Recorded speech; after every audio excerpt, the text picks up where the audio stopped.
Hello po, magandang araw po. Welcome back sa aking munting channel. Ako po ay magdidemo ngayon ng 3-way switch to 4-way switch at tatlong bulb. Ngayon po, sana po tapusin nyo ang tutorial na ito para mapulutan nyo ng kaunting kalaman tungkol po sa kung paano mag-install ng 4-way switch at saka 3-way switch at tatlong bulb. Ngayon po, mag-uumpisa na po tayo.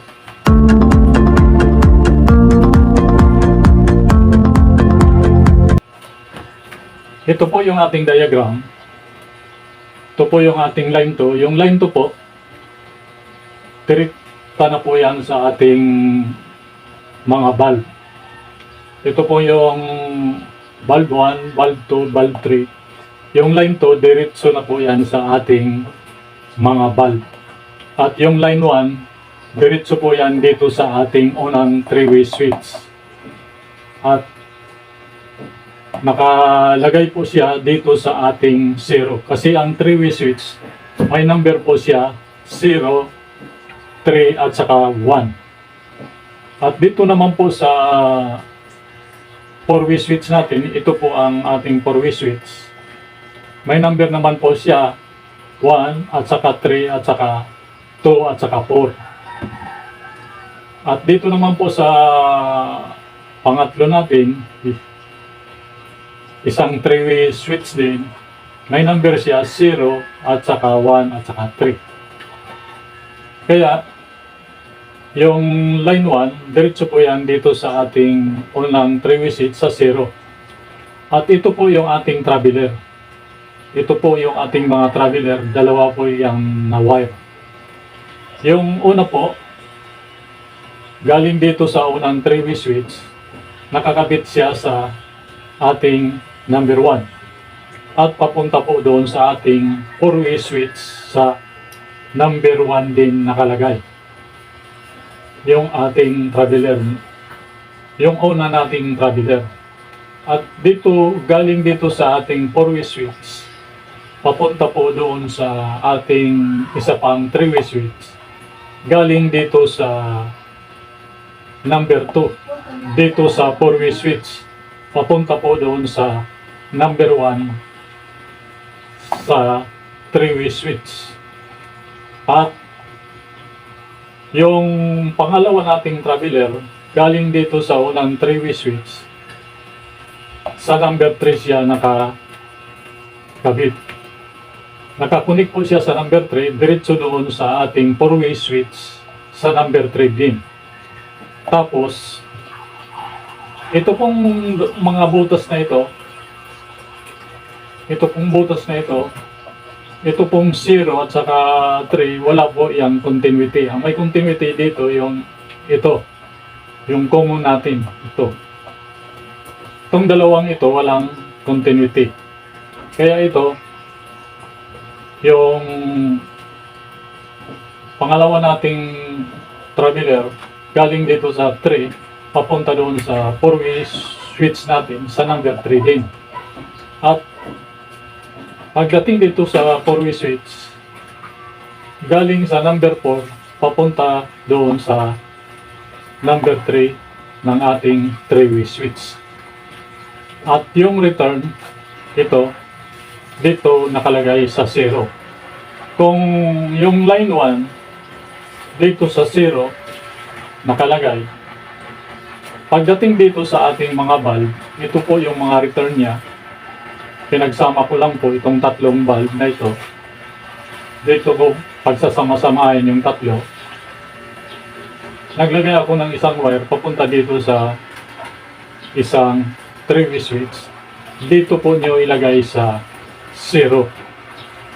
Kaya kung yung line 1 dito natin ilagay sa 0 sa unang 3-way switch, yung return naman yung ilalagay natin dito sa 0 sa pangalawa nating 3-way switch. Ito po yung diagram ng ating 4-way switch at 2 pieces 3-way switch. Kaya inuulit ko po, Ito po yung ating diagram. Yung line to, diretso na po yan sa ating mga valve. Ito po. Yung valve 1, valve 2, valve 3. Tatlo pong valve ang ating ginamit. Yung line to, diretso na po yan sa ating mga valve. At saka yung return, pinagsama-sama ko lang po yung tatlong return at naglagay ako ng isang wire papunta dito sa pangalawa nating 3-way switch dito sa may 0 ilalagay nyo. At yung line 1 diretso na po din yan sa ating unang 3-way switch dito sa 0 o common. Ito po yung ating mga traveler galing dito sa unang 3-way switch natin kasi ang 3-way switch may number po siya 0, 1, and 3. At yung 4-way switch natin may number siya na 1, 3, 2 at saka 4. Yung pangalawa natin 3-way switch may number siya 1, 3 at saka 0. Kaya yung galing dito sa unang 3-way switch, yung 1, diretso po dito sa ating 4-way switch sa number 1. At pagdating naman po dito, galing sa 4-way switch, sa number 2 po, papunta po sa number 1, doon sa 3-way switch. At ito naman po yung pangalawa nating traveler, nakakonek siya dito sa number 3. At pagdating dito sa 4-way switch, nakakonek siya sa number 3. At yung traveler din natin papunta doon sa pangalawang 3-way switch, galing dito sa 4-way switch, nakakabit siya sa number 4, papunta po dito sa number 3. Yan po ang ating diagram at wiring connection sa ating 4-way switch at saka dalawang 3-way switch at tatlong valve. Yan po ang ating diagram. Ngayon po, ito po yung ating line side. Nilagyan ko na po ng wire para mapadali lang tayo. Papunta po dito at ito na po siya. Yung line 2 at saka yung line 1. Ngayon, nilagay ko na po yung ating mga receptacle. At ito na po yung line to at saka ito po yung mga return. Ito na po siya yung mga line to at saka return. Ito po siya. Ngayon, dito natin i-splice itong tatlong valve na ito para magkaroon po siya ng supply. Ngayon, itong return na ito, i-diretso ko na po doon sa ating pangatlong junction box. Kasi dito natin pagsasama-samahin yung tatlong return. Ito yung pangalawang return natin sa ating pangalawang bukilya. At ito galing dito. Ngayon maglalagay ako ng isang wire para masupplyan na po yung ating pangalawang 3-way switch. Itong apat na ito, yung tatlong return at saka yung papunta dito sa 3-way switch, pagsasama-samahin lang natin ito. Itong apat na ito, pagsama-samahin lang natin.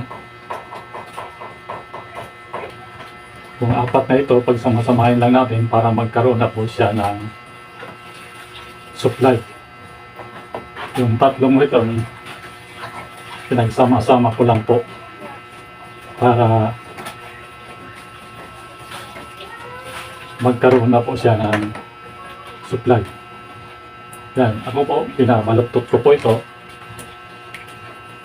para hindi po matalin dito. Yan natin ng electrical tape.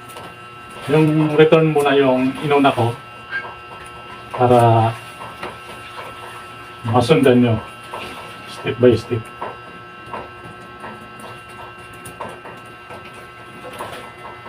Yan. Tapos na po tayo sa return. Ito na po, may supply na po siya. para sa ating 3 visits dito. Ngayon, dito naman tayo sa line 2. Ito po yung supply natin at ito yung galing sa bukilya at itong home run natin papunta dyan sa pangalawang receptacle. Pagsama-samahin lang natin para magkaroon na po siya ng supply.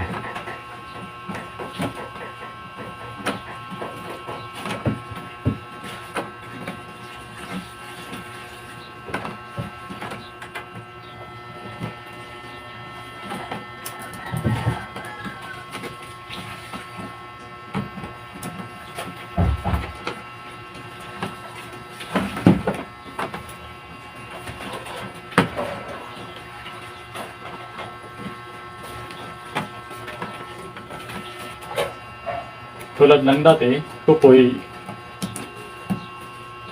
manipis lang po yung nilalagay kong electrical tape dito dahil for demo purposes lang po. Pero kung sa actual na, dapat makapal po. Kung ano pong kapal ng insulation ng wire, ganun din kakapal ang inyong ilalagay pag sa actual na. Yan. Tapos na tayo. Dito naman tayo sa ating pangalawang bukilya. Naglalagay ako ng wire para masupplyan yung pangatlo nating receptacle. Itong tatlong ito, pagsama-samahin din natin para magkaroon na po siya ng supply. Yung galing dito at yung galing ditong line 2 at yung papunta doon.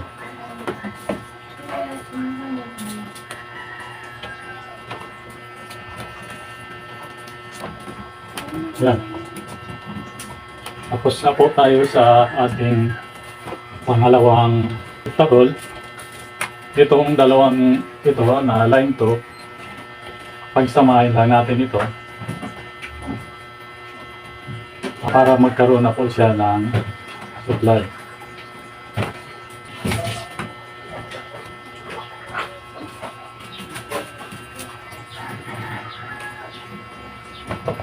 Yan, tapos na tayo sa ating line 2.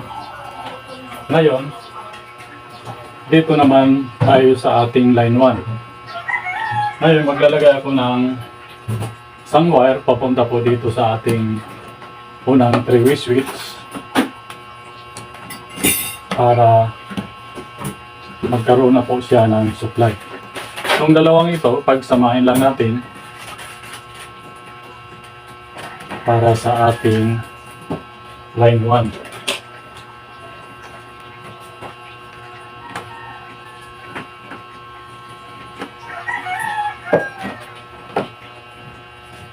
Dati, pinabaluktot ko pa ito para hindi po mapalim dito.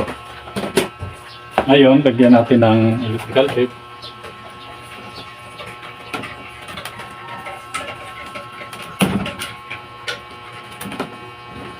Ayan, tapos na po tayo sa ating line 1. Mayroon na pong supply yung line 1 natin. Ngayon, ang isusunod natin yung ating traveler. Ito po yung ating traveler. Green po yung ating ginamit para makita nyo. Dalawang wire po ito. Lalagay para po. Ito po yung traveler natin na dalawa at yung pangalawa natin na traveler ilalagay din natin.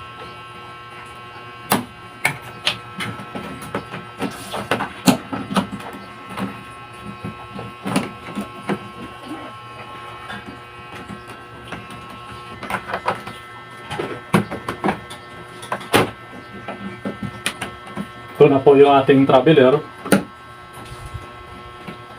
At yung pangalawa nating traveler, ito, lalagay ko na po.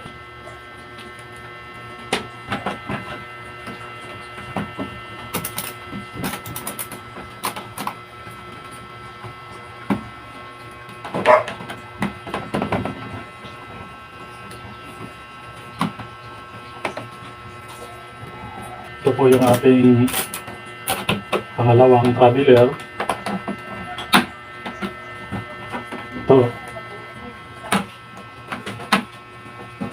Ito yung galing dito at ito naman yung papunta doon sa ating 3-way switch. Kasi dito natin ilalagay yung 4-way switch. Ngayon, may kanya-kanya na pong supply yung traveler. Ito na po. Ito po yung 3-way switch natin, yung unang 3-way switch. May number po siya 0, 1 at saka 3.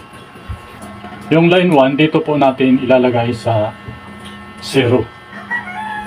Yung traveler dito po sa 1 at saka 3. Lalagay ko na po.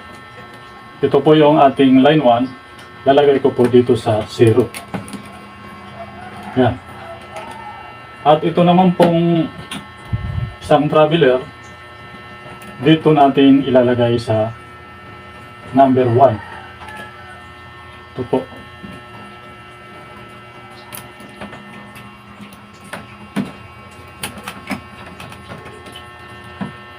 Yan. At ito naman pong isa, lalagay natin dito sa number 3.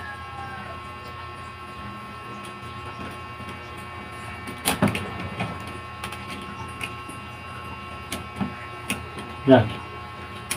Lalagay na po yung ating traveler. I-fix ko na po.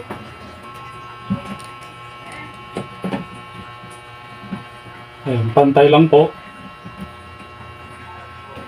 Yan. Lagay na natin yung takip. Yan.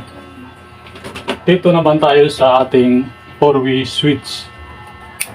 Ito po yung ating 4-way switch. May nakalagay po siyang number na 1, 3 at saka 2, 4.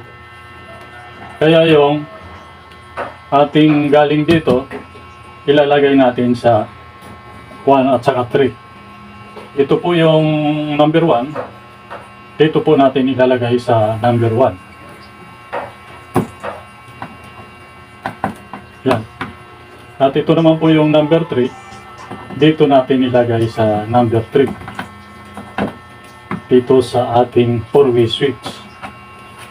At dito naman po yung ito po yung number 4. Dito po natin ilagay sa number 4. Papunta po doon sa ating pangalawang 3-way switch. At ito naman po yung number 2. Dito natin ilalagay sa number 2. Yan. Ito na po yung ating connection para sa ating 4-way switch. Ano po? Ilalagay ko na po. Fix ko lang po. Yan, pantay-pantay lang. Yan. Lagay na natin yung tape.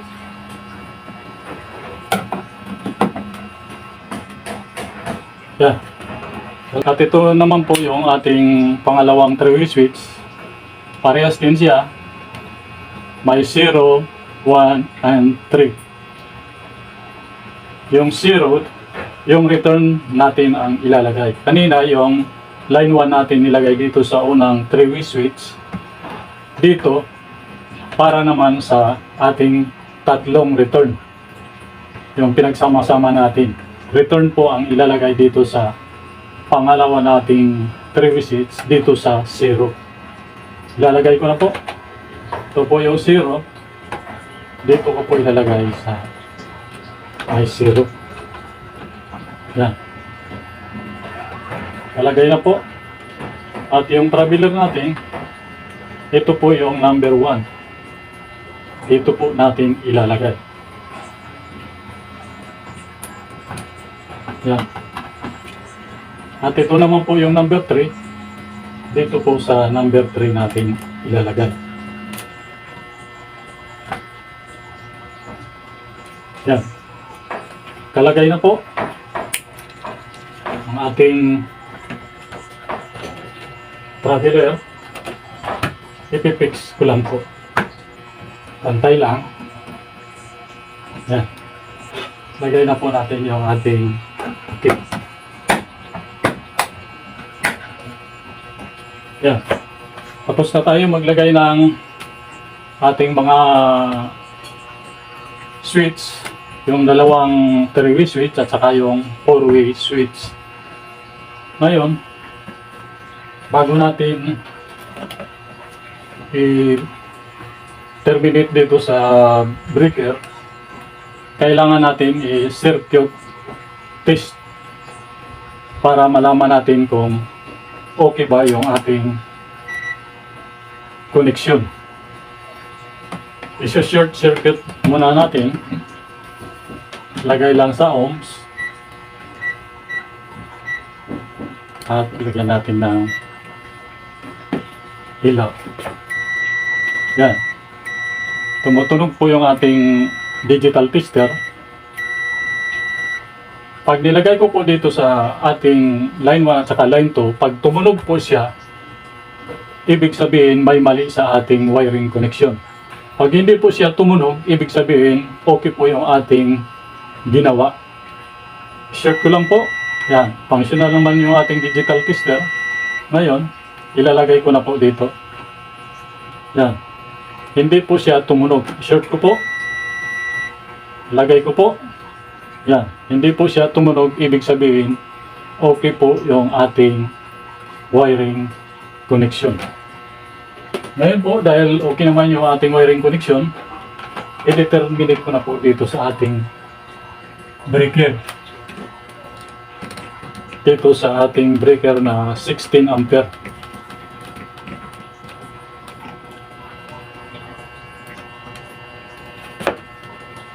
Ampere para sa ating ilaw. Yan, ipitan lang po. At ito naman po na line 1. Lagay ko na po. Ang ginagamit dito na wire ay number 14 AWG or 2.0 mm squared. Yan. At dito naman po sa ating galing sa service entrance, papunta po dito sa ating main breaker na 63 ampere. Ang 63 ampere po, ang ginagamit dito na wire ay number 6 EWG or 14 mm squared. Standard po yun.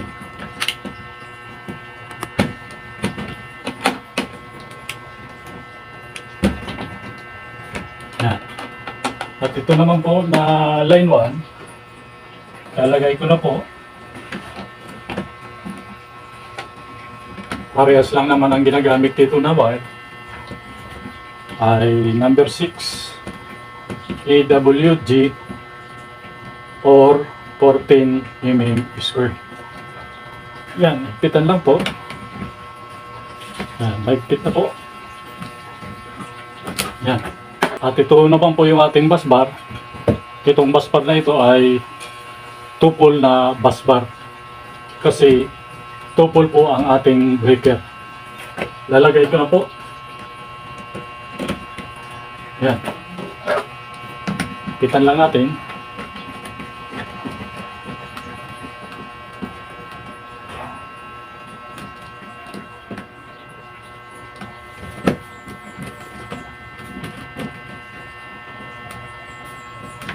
Yan.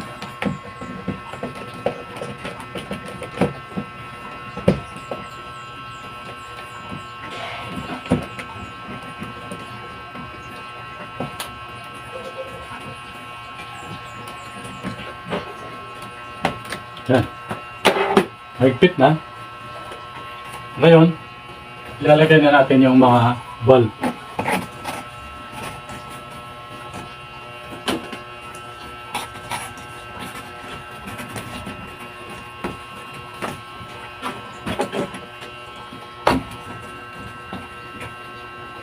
Yan.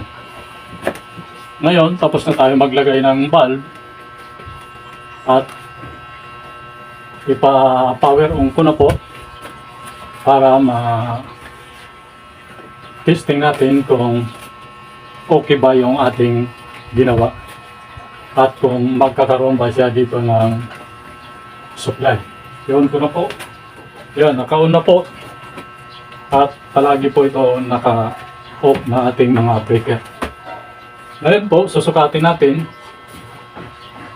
yung voltahe kung mayroon bang pumapasok na voltahe dito sa ating main breaker na 63 ampere.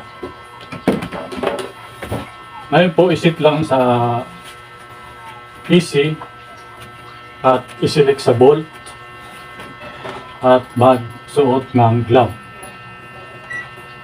Yan, nasa AC na, pasilik na sa bolt. So, sukatin na po natin kung ilan bang masusukat dito sa ating digital tester. Lagay ko na po. Yan. 213.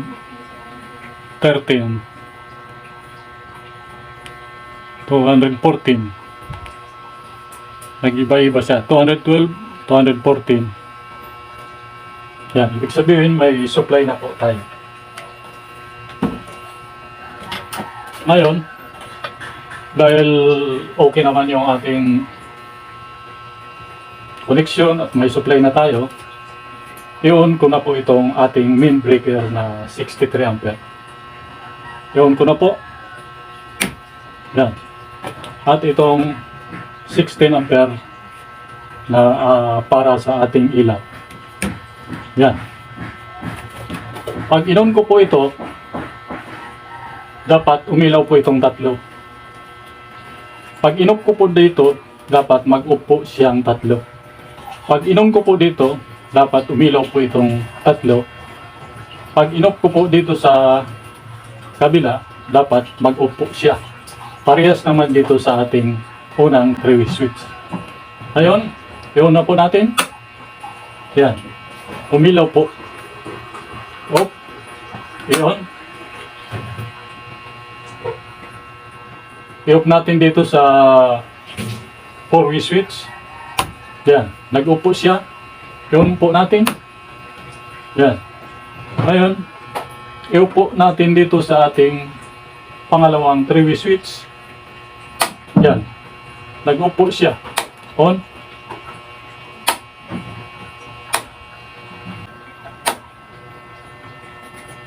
Yan. On. Off. On. Off. On. Off. On. Off. On. Off. On. Off. On. Off. On. Off. On. Off. On. Yan po. Yan po ang function ng dalawang 3-way switch at saka isang 4-way switch. Ito po ay ginagamit sa mga hagdanan at saka sa hallway. Pwede po maglagay ng kahit 10 na valve kung sa hallway nyo gagamitin. Pwede po mga 10, 8 pag sa hallway po nyo gagamitin. Ito pong 4-way switch, ginagamit po ito at saka 3-way switch sa mga hallway at saka hagdanan. Yan po. Ngayon po, i-off ko po dito sa ating breaker. Yan. Nag-off po siya. I-on ko po. At i-off ko po dito sa ating main breaker. Yan. I-on ko po. Ngayon, ulitin natin. On. Off. On.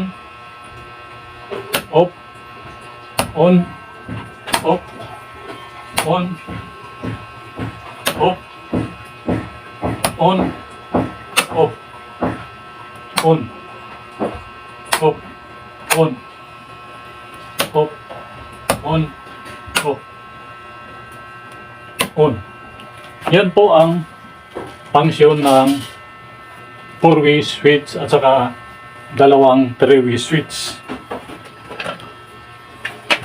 Naulit ko, ginagamit po yan sa ating mga hagdanan at saka mga hallway. Yan po, lagyan natin ng takip. Yan.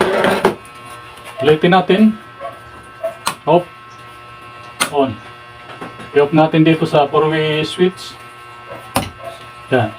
I-on natin dito sa 4-way switch. I-off natin dito sa mga lawang 3-way switch. Yan. I-on natin. I-off natin dito sa 4-way switch. I-on. I-off natin dito sa ating 3-way switch. Yan. I-off natin dito. I-on. I-off. I-on. Yan po ang function ng ating dalawang 3-way switch at saka isang 4-way switch. Ngayon, dahil okay naman yung ating installation, i-off ko na po dito sa ating breaker. Yan, i-on ko po at i-off ko po dito sa ating main breaker. Yan.